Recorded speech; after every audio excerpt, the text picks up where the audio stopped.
लायराचे गर्भाशय, the womb of Lyra. जेव्हा मी अस्तित्वात आलो, तेव्हा अस्तित्वाची प्रक्रिया सुरू झाली. मी स्वतःच ती निर्मिती प्रक्रिया बनलो आहे. मी स्वतःलाच विखंडित रूपात पाहणारा एक आहे. मी 2, 4 आणि 8 आहे. मी विविधतेने नटलेले हे विश्व आहे. ही माझीच झालेली रूपांतरे आहे. हे माझे एकत्र येणे आहे. हे माझे सर्व स्व मिळून एक झाले आहेत. Egyptian book of the dead, एलिस भाषांतर. भौतिक जीवांना जाणवू शकणाऱ्या वास्तवाच्या दृष्टिकोनातून विचार केला तर फाउंडर्सच्या रूपाला 2 हात, 2 पाय, 1 डोके आणि 1 धड असते. त्यांच्याकडे ज्ञानाची तीव्र इच्छा आणि आपल्यामध्ये बाळगलेल्या प्राचीन स्मृतींचे प्रतिकात्मक प्रतिनिधित्व करणारे मोठे कुतूहलपूर्ण डोळे असतात. भौतिक जीव त्यांच्याकडे पाहताना एखाद्या कीटकासारखे अत्यंत उंच आणि सुबक अवयव असलेले दिसू शकतात. तिसऱ्या घनतेतील मानवांना त्यांची जाणीव होऊ शकते तर त्यांनी 4थ्या घनतेतल्या एखाद्या वेगवान आवृत्तीत प्रवेश केला तर त्यांच्यासोबतचे परस्पर संवाद सहसा एका बदललेल्या मानसिक अवस्थेत अल्टर्ड स्टेटमध्ये घडू शकतात. ते इथरिक, अमूर्त आणि स्वप्नवत भासतात.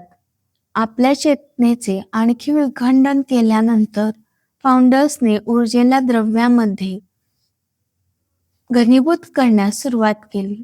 त्यामुळे एका आदिप्रारूप प्रोटोटाईप भौतिक वंशाची निर्मिती झाली, ज्यामुळे बहुतांश मानवाकृती ह्युमनॉइड चेतना अवतार घेणार होती. मेटा ॲटॉमिक पातळीवर कार्बन आधारित वातावरणात एक सुसंगत मानवाकृती शरीर तयार करणारे संघटनात्मक कोड, ऑर्गनायझेशनल कोर्स अस्तित्वात असतात, जे जाणीवेच्या भौतिक सादरीकरणाचे माध्यम बनते. फाउंडर्सने या नैसर्गिकरित्या अस्तित्वात असलेल्या कोडचा वापर त्यांना भौतिक आणि भौतिक नसलेल्या अशा दोन्ही अवस्थांमध्ये स्वतःच्या आवृत्ती तयार करण्यास मदत करण्यासाठी केला. हे रूप त्यांनी प्रवेश केलेल्या ध्रुवीकृत विश्वाच्या पैलूंना प्रतिकात्मकरित्या प्रतिबिंबित करत होते. पुन्हा एकदा हे या विचाराचे प्रतिनिधित्व करते की पालक आपल्या स्वतःच्या प्रतिमेत लेकरांची निर्मिती करतात. फाउंडर्स हे मानव वंशाचे ऊर्जेच्या पातळीवरील आजोबा म्हणजेच ग्रँड पेरेंट्स आहेत.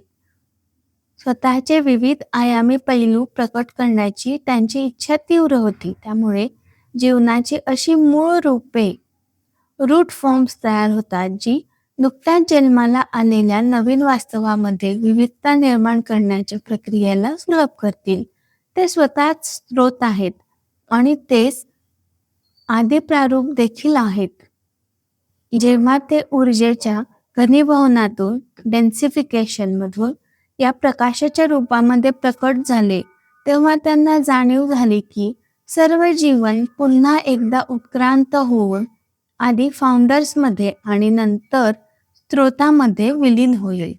चेतना विखुरली जाईल आणि विखंडित होईल, कधीकधी ती ओळखताही येणार नाही इतकी, परंतु ती भौतिकदृष्ट्या तसेच मानसिक, भावनिक, आध्यात्मिकदृष्ट्या पुन्हा स्रोतामध्ये उत्क्रांत होईल. अशा प्रकारे फाउंडर्सनी विखंडन प्रक्रियेचे पुढील पाऊल सुरू केले. त्यांचे पहिले पाऊल संपूर्ण लायरन प्रणालीमध्ये जीवन पसरण्यासाठी आवश्यक असलेल्या योजनेचा आखणे हे होते. त्यांना याची जाणीव होती की काळाच्या ओघात हे जीवनरूप आकर्षणाच्या माध्यमातून नैसर्गिकरित्या ग्रहांच्या संस्कृतीकडे आकर्षित होईल.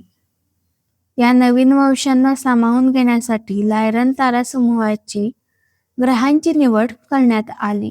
जेव्हा या ग्रहांवर नैसर्गिकरित्या प्रायमेट, वानर वर्गातील जीवन विकसित होऊ लागले, तेव्हा फाउंडर्सनी या विकसनशील प्रायमेट्सच्या DNA संरचनेत मेटा अणु पातळीवर प्लास्मिक ऊर्जा पेरली.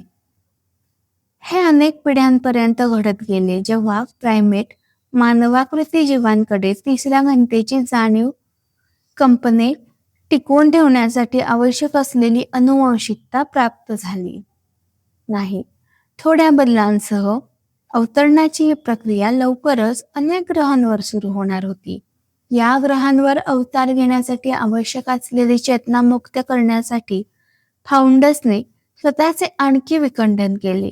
जसे हे विखंडन झाले तशी प्रत्येक चेतना एका विशिष्ट ग्रहाकडे आकर्षित झाली, जिथे कंपनी त्या वैयक्तिक तुकड्याशी अधिक सुसंगत होती.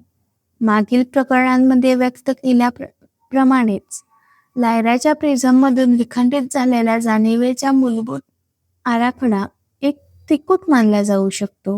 हे एका ध्रुवीयतेचे, तिच्या विरुद्ध ध्रुवीयतेचे आणि एकात्मिक बिंदूचे प्रतिनिधित्व करते. फाउंडर्सने विकसित होत असलेल्या मूळ प्रजातींमध्ये प्रकट होणारा ऊर्जेचा हा नैसर्गिक प्रवाह पाहिला. हे वेगवेगळे ग्रहांचे गट सुरुवातीला एकसंध होते, ज्यांनी अद्याप या आराखड्याचा कोणताही एक पैलू स्पष्टपणे प्रकट केला नव्हता. जसजसा वेळ पुढे सरकला आणि व्यक्ती आणि गटांमधील परस्पर संवाद वाढले, तसतसे अनेक गट नकारात्मक किंवा सकारात्मक दृष्टिकोनांमध्ये ध्रुवीकृत झाले. काही गटांनी एकीकरणाचे विविध स्तर प्रदर्शित करण्यास सुरुवात केली. ही स्थिती फाउंडर्ससाठी अपेक्षितच होती. तथापि ही प्रक्रिया स्वतःच्या गतीने पुढे जाऊ लागली. जसजशी ही प्रक्रिया वेगाने वाढली तसे फाउंडर्सना समष्टीची अनंत प्रतिबिंबे दिसू लागली आणि काही प्रमाणात ते त्यांच्यासाठी थक्क करणारे ठरले. जसजसे हे गट उत्क्रांत झाले आणि त्यांनी अंतराळ प्रवास साध्य केला, तसतसे ते आपल्या परिसरातील इतर ग्रहांच्या गटांच्या संपर्कात आले. संस्कृती एकमेकात मिसळू लागल्या आणि वाढू लागल्या. नवीन तंत्रज्ञानाचा जन्म झाला. काही काळासाठी या ग्रहांच्या संस्कृतीमधील परस्पर संवादामुळे लायरन वंशाने प्रगत तंत्रज्ञान, व्यापक तत्वज्ञान आणि मजबूत सामाजिक विकास वेगाने घडवून आणला. नंतर या आराखड्याची गतिशीलता प्रगतशील होऊ लागली. ध्रुवीयता घट्ट होऊ लागली, ज्यामुळे त्यांचे स्वतःचे ध्रुवीकरण निर्माण झाले, जे सातत्याने वेगाने वाढत गेले. नकारात्मक ध्रुवीयतेचे विभाजन होऊन ते स्वतःचे नवीन नकारात्मक सकारात्मक ध्रुव प्रकट करू लागले. सकारात्मक ध्रुवांनीही तसेच केले. स्त्रीत्वामध्ये त्याचे पुरुषत्व प्रकट झाले आणि पुरुषत्वामध्ये त्याचे स्त्रीत्व प्रकट झाले. पूर्वी फुलत चाललेल्या संस्कृतीमध्ये ध्रुवीयता जणू एखाद्या विषाणूप्रमाणे वेगाने पसरली. फाउंडर्सने तयार केलेला आरशांचा तो साधा संच जणू अखंड तुकड्यांमध्ये विखुरला गेला. त्यांनी स्वतः निर्माण केलेल्या अनेक अनुवांशिक खिडक्यांशी असलेला थेट संपर्क गमावला होता. जेनेटिक विंडोज म्हणजेच भौतिक जीवांशी असलेला संपर्क त्यांनी गमावला होता. या भौतिक जीवांनी आता स्वतःचे स्वतंत्र जीवन सुरू केले होते, जरी मूळ प्रोग्राम्स त्यांच्या विकासावर प्रभाव टाकणारा एक घटक म्हणून कायम होते. एक विशिष्ट गैर-लायरन प्रजाती म्हणून विकसित होणारा पहिला गट म्हणजे वेगन संस्कृती होय. त्यांनी एक अत्यंत वैशिष्ट्यपूर्ण तत्वज्ञान आणि आध्यात्मिक दृष्टिकोन तयार केला आणि स्वतःला लायरन वंशापासून वेगळे करण्यास सुरुवात केली.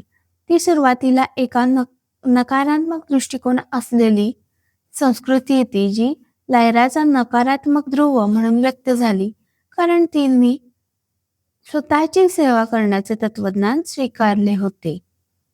सर्व्हिस टू सेल्फ म्हणजेच संकोचन, कॉन्ट्रॅक्शन. लायरा स्वतःला सकारात्मक ध्रुव मानले जाऊ शकते, कारण इतर सर्व संस्कृती यातूनच जन्माला आल्या होत्या, म्हणजेच विस्तार, एक्सपान्शन. काळाच्या ओघात लायरन वंशाचे लोक आणि वेगन संस्कृती यांच्यात मतभेद आणि संघर्ष वाढू लागला. कोणताही गट एकात्मिक पद्धतीने प्रगती करत नव्हता. दोघांच्याही आत ध्रुवीयतेचा संघर्ष दडलेला होता. कोणताही गट योग्य किंवा अयोग्य नव्हता. ते सर्व एकाच संकल्पनेचा खेळ खेळत होते, फक्त त्यांचा दृष्टिकोन वेगवेगळा होता. आपल्या ऊर्जेचा समतोल कसा साधावा हे त्यांना समजत नव्हते. जसजसे ते त्यांच्या संस्कृतीतील आणि स्वतःमधील संबंधांशी झगडत गेले, तसतसे ध्रुवीकरण वेगाने वाढत राहिले. लायरन वंशातून एक तिसरी संस्कृती उदयास येऊ लागली, कारण हा ग्रह एकीकरणाच्या एका प्रतिकात्मक त्रिकोणाचा शिखर होता. म्हणजेच नकारात्मक आणि सकारात्मक दोन्ही ध्रुवीयतांचा खेळ खेळत होता. म्हणून त्याच्या विकासाच्या या टप्प्यात त्याला ॲपेक्स प्लॅनेट म्हटले जाऊ शकते. नंतर तो या विश्वाच्या कोड्याचा एक अधिक गुंतागुंतीचा भाग बनला. ॲपेक्स ग्रहाने लायरा आणि वेगा या दोन्ही ध्रुवीयतांचे वैशिष्ट्य आत्मसात करून आपल्या संस्कृतीची सुरुवात केली. आनुवंशिकदृष्ट्या ते एक मिश्रण होते. त्यांच्या वंशात विविधता आपल्या सध्याच्या पृथ्वीपेक्षाही अधिक विस्तीर्ण होती. तेथे कृष्णवर्णीय आणि गोऱ्या त्वचेचे लोक, शांततावादी आणि विजेते, कलाकार, संगीतकार आणि सैनिक होते. आपल्या पृथ्वीवरील वंशाच्या तुलनेत विचार केला तरी ते मुळीच शांततेने एकत्र राहिले नाहीत. संस्कृतीत पृथक्करण घडून येऊ लागले तोपर्यंत संपूर्ण ग्रह ध्रुवीयतेच्या संघर्षात होरपळून निघाला. कोणताही तोडगा दृष्टीपथात नव्हता. या ॲपेक्स ग्रहाचे भविष्य हताश वाटत होते. अखेर त्यांनी प्रदूषण आणि शस्त्रास्त्रांमुळे त्यांचे जग संपवण्याच्या उंबरठ्यावर आणून ठेवले. जेव्हा विरुद्ध ध्रुवीयतांना एकत्र येण्याऐवजी एकमेकांवर लादले जाते, तेव्हा त्या विलिनीकरण घडवून आणतात. हे विलिनीकरण ॲपेक्सच्या जगात अणुयुद्धाच्या रूपात प्रकट झाले. तेथील रहिवाशांच्या एका लहान संख्येने भूमिगत सुरक्षित आश्रय घेतला, परंतु उर्वरित लोक एकत्र येण्याच्या आपल्या असमर्थतेमुळे नष्ट झाले.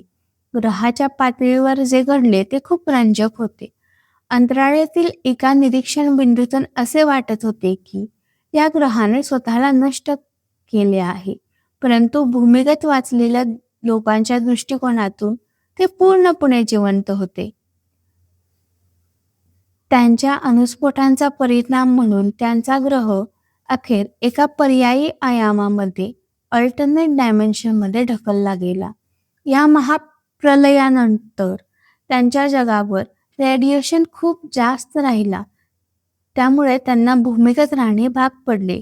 एकदा का ते त्यांच्या भावनिक धक्क्यातून सावरले, त्यांनी त्यांच्या विखुरल्या जीवनाचे तुकडे पुन्हा एकत्र गोळा करण्याची वेळ आली होती. त्यांचा हा विकास आणि त्यांचे हे आश्चर्यकारक रूपांतर पुढील प्रकरणांमध्ये शोधले जाईल, कारण ते केवळ पृथ्वी ग्रहाच्याच नव्हे तर वैश्विक कुटुंबाच्या आणि फाउंडर्सच्या परिवर्तनातही अत्यंत महत्त्वाची भूमिका बजावतात. दरम्यान लायरन वंश आणि वेगन संस्कृतींचा आपला विकास सुरूच होता. लायरन्सच्या काही गटांची वेगासोबतच्या संघर्षातून स्वतःला दूर करण्याची इच्छा होती, म्हणून त्यांनी वसाहत स्थापन करण्यासाठी इतर अनेक क्षेत्रांचा शोध घेतला. वेगन गटांनीही त्यांच्या ग्रहावरील संघर्षांमधून पळ काढला आणि अल्टेअर व सेंटॉरी यांसह अनेक संस्कृतींची स्थापना केली. शोध घेण्याजोगा स्पष्ट तत्वज्ञानात्मक आणि आनुवंशिक इतिहास आता धूसर झाला होता. मानवी अनुभवांची आणि ध्रुवीयतेची बीजे वेगाने पसरत होती. ध्येय नेहमीच प्रत्येक जीवाच्या आत्म्यात खोलवर दडलेले होते आणि ते त्यांना पुढे जाण्यासाठी प्रेरित करत होते. ते ध्येय होते एकीकरण. हे उघड आहे की फाउंडर्सद्वारे ध्रुवीयतेमध्ये प्रवेश करण्याची ही सुरुवात सोपी नव्हती. त्यांनी एक असे समीकरण तयार केले होते जे त्यांच्या गणितानुसार सुटेल अशी त्यांना अपेक्षा होती. पण अनागोंदीच्या नवीन विज्ञानाप्रमाणेच या तीन संस्कृतींमधील लायरा, वेगा आणि ॲपेक्स ऊर्जेची हालचाल फाउंडर्ससाठी अनपेक्षित बनली. संपूर्ण वैश्विक कुटुंब केवळ वाट पाहू शकत होते आणि पाहू शकत होते, कारण त्यांना हे माहीत होते की या अनागोंदीमध्येही एक व्यवस्था दडलेली आहे, एक दैवी व्यवस्था, डिवाइन ऑर्डर. हे सुरुवातीचे धडे मानवतेच्या इतरिक स्मृतींमध्ये एक स्मरणपत्र म्हणून कोरले गेले आहेत. तिचे जे काही अस्तित्व आहे आणि ती पुढे जे काही बनू शकते या सर्वांची आठवण करून देण्यासाठी. या लढ्यात मानवता कधीच एकटी नाही. फाउंडर्स अजूनही शांतपणे वाट पाहत आहेत. ते केवळ तिथे बाहेर अस्तित्वात नाहीत, तर मानवतेच्या आत्म्यात तिचा सर्वात मूलभूत नमुना आर्कटाइप म्हणूनही वास करतात. जीवन आणि अस्तित्वाचे चक्र हे केवळ एक पूर्ण वर्तुळ आहे, ज्याची सुरुवात आणि शेवट एकच आहे. जेव्हा मानवाला उत्क्रांतीची हाक ऐकू येते, तेव्हा ते वेळ आणि आयामाच्या अथांग विस्तारातून फाउंडर्सच फुरफुरत असतात. ते मानवजातीचाच एक भाग आहेत, जे स्वतःशीच बोलत आहेत. कदाचित आता ते ऐकण्याची वेळ आलेली आहे. वीडियोस बनाने हैं, फिल्मोरा है ना।